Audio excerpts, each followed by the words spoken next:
bien sur Manette Nice, deuxième partie d'émission. Donc on aborde le deuxième match de Ligue des Champions de cette semaine.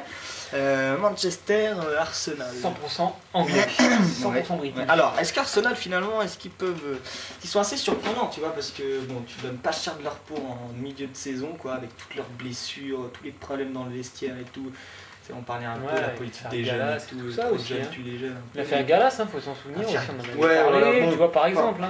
Après un jeu qui par rapport à l'an dernier, tu vois, est beaucoup moins attrayant. Enfin voilà, tu sentais un Arsenal poussif, quoi. Et là, franchement, là depuis, enfin ils sont sur une super série, quoi. Tu vois, ils sont complètement relancés en championnat d'Angleterre. Là, ils vont se qualifier pour la Ligue des Champions, ce qui n'était pas du tout gagné, quoi. Tu vois, je pense que c'était l'objectif il y a 2 mois, quoi.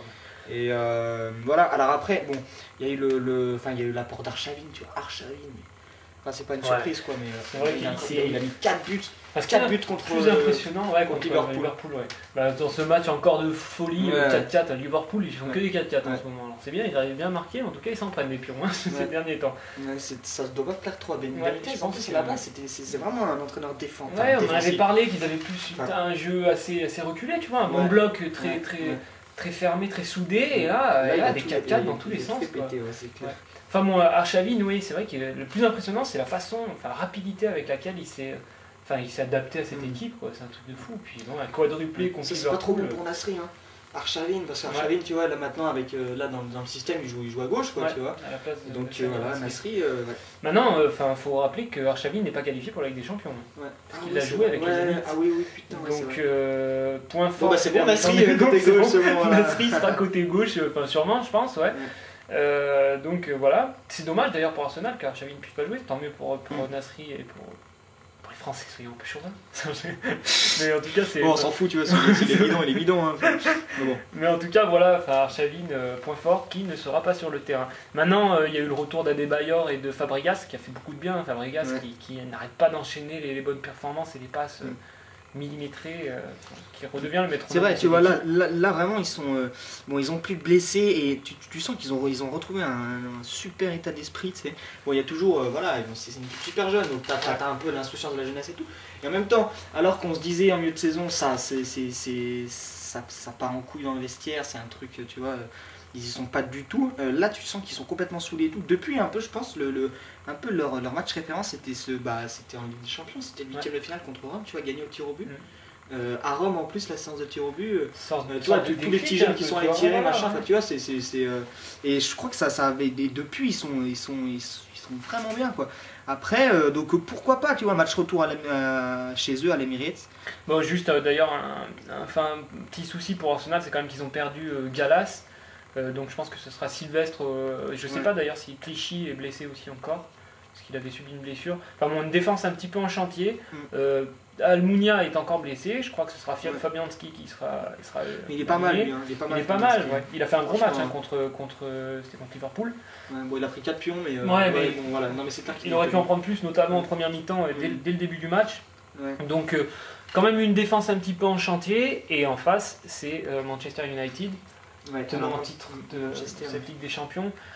C'est impressionnant encore, tu vois, ils font 2 partout contre Porto, tu te dis, ça va être chaud, et je sais pas, la sérénité qu'ils ont, l'expérience, c'est hallucinant, tu vois, ils savent qu'ils doivent aller gagner à Porto. Ils gagnent à Porto. Encore pour preuve, l'expérience et la solidité de cette équipe, c'est hier soir, ils étaient menés 2-0 à Tottenham à la fin de la première mi-temps, ils ont gagné 5-2, quoi, tu vois. Voilà. Les Red Devils, quoi, tu vois, ils portent bien leur nom, quoi, ils sortent de nulle part et boum, tu vois, tellement serein et à l'image de ces grandes équipes anglaises, quoi, que ce soit Liverpool ou Manchester, un match est jamais terminé avec eux, ils sont capables de renverser des situations, ils ont une capacité mentale, dans ce genre de groupe c'est fabuleux, quoi. Un petit peu comme Paris, Marseille, tout ça, quoi, tu vois. Enfin voilà, donc ça va être aussi un gros match du Paris Saint-Germain au Dynamo d'ailleurs. Dynamo Kiev, super. J'espère qu'on reverra la même chose là, mercredi, Arsenal Manchester, hein. Même qualité technique et tout. Enfin bon. On peut rappeler d'ailleurs, on n'avait pas fait d'émission dessus sur l'échec des équipes françaises en Coupe de l'UEFA. On peut en parler un peu, tu vois. Le truc c'est que Paris, déjà, si je me souviens bien, il n'y avait pas l'équipe vraiment type, tu vois, pour le match à Kiev. Il manquait toujours de 1-0-0, tu vois, c'est un peu. Enfin voilà, C'est vrai, enfin, c'est dommage quoi. Après, ils ont été complètement dominés. On savait que le Kiev, tu vois, Kiev, c'est une bonne équipe. Hein. Bah oui. Ils jouent vraiment bien au ballon. Enfin voilà quoi, ils avaient plus envie quoi. Tu vois, bah, là, il n'y a pas eu de secret quoi. Marseille, je dirais pas qu'il y avait moins d'envie chez Marseille, tu vois. Parce que moi j'ai vu le match, tu vois. Même du côté des Guéret, franchement, non, en fait, Guéret il fait une connerie au match aller, c'est qu'il avait changé son système. Il a changé son système, alors que tu vois, à chaque fois qu'il l'a fait, je me souviens qu'il l'avait fait contre Paris au Vélodrome en début de saison. Il change son système, genre tu sais, il met les trois un peu, genre Chérou, Sana et Mbami, tu sais. Voilà, et bien à chaque fois qu'il fait ça, et il l'a fait presque jamais, tu vois, je crois qu'il l'a fait 2 fois dans la saison. Contre Paris au Vélodrome, il perd. Et au Shakhtar, il perd. À chaque fois, tu vois. C'est rageant parce qu'après ils sortent avec un 2-0. Bon, voilà, là, sur le match, voilà, rien à dire. Après, tu vois, tu sentais qu'ils avaient l'envie au Vélodrome, mais ils avaient envie de bien faire. Et justement, je crois qu'ils ont eu trop envie de bien faire, tu vois. Et simplement envie de bien faire. Ils sont tellement concentrés sur. On va tout donner, tu vois, on veut rien avoir à se reprocher, tu sais. Et finalement, il leur a manqué, putain, bah ouais, un peu de lucidité, quoi, parce que, mais ils ont tiré 40 fois au but, tu vois, il y avait des... Ah mais Shakhtar a complètement reculé, quoi, après c'était plus qu'un bloc, quoi, c'était fou, ils ont envoyé des frappes dans tous les sens, il n'y en a pas une qui est passée, quoi, quand on voit 40 frappes dans un match, qui est quand même hallucinant, ils ont... Je suis 2-0, il y a eu... 2-1, ouais, enfin, il y avait un partout... Et puis après dans les arrêts de jeu 2-1 quoi. Non mais oui complètement. C'était mort quoi. Donc, donc non, ils ont vraiment pêché par un peu vraiment d'inexpérience quoi tu vois. Enfin parce que l'expérience qui fait que que toutes ces occasions tu les mets ou t'as un peu plus de lucidité tu vois à l'approche de la surface de réparation. Parce qu'après tu vois ils ont pas mal joué. Moi j'ai trouvé ils jouaient pas mal. Jusqu'à la 70e minute où là ils se sont dit bah c'est mort, on reviendra plus, il y avait 3 partout, on ne pourra plus mettre 3 buts, là ils sont résignés, c'était nul après. Bon d'accord, c'est clair. Mais après toute la première mi-temps, tu vois, c'était bien quoi. Mais à un moment donné, tu peux pas quoi, c'est pas possible quoi, tu peux pas être autant maladroit. C'est clair. Enfin, après sur l'aspect global, bon bah c'est. Non sur l'aspect global, tu vois, il y a rien à dire. Non mais super aussi. Non mais carrément. Sur l'aspect vraiment global, Coupe de l'UEFA et équipe française, on pensait tous voir une demi-finale. Marseille-Paris, you, mais on a oublié que les Ukrainiens avaient aussi le même rêve de voir leurs deux meilleurs clubs se rencontrer, quoi. Et encore une fois, c'est l'échec en Coupe de l'UEFA, et moi je trouve ça désolant, quoi, que la France n'y arrive pas, alors qu'on a des équipes pour y aller, quoi. Je suis désolé, mais Paris, enfin ouais, même Paris, Marseille, Bordeaux avaient complètement les capacités cette année d'aller plus loin. Et il y a un truc que j'espère un petit peu, bon c'est un petit peu méchant par rapport à Lyon, mais je serais pas mécontent si Lyon finissait hors de la Ligue des Champions et qu'il finissait en UEFA, tu vois, pour qu'ils montrent un petit peu ce qu'ils valent aussi en UEFA, parce qu'à mon avis, ils seraient capables d'aller loin, tu vois. Donc, ouais. En même temps, tu vois, je sais pas, moi, il n'y a pas vraiment photo sur les cartes finales, ils sont plus forts les Ukrainiens, tu sais. Enfin, je sais pas, ça me pose pas de problème de le dire, tu vois, enfin, je sais pas.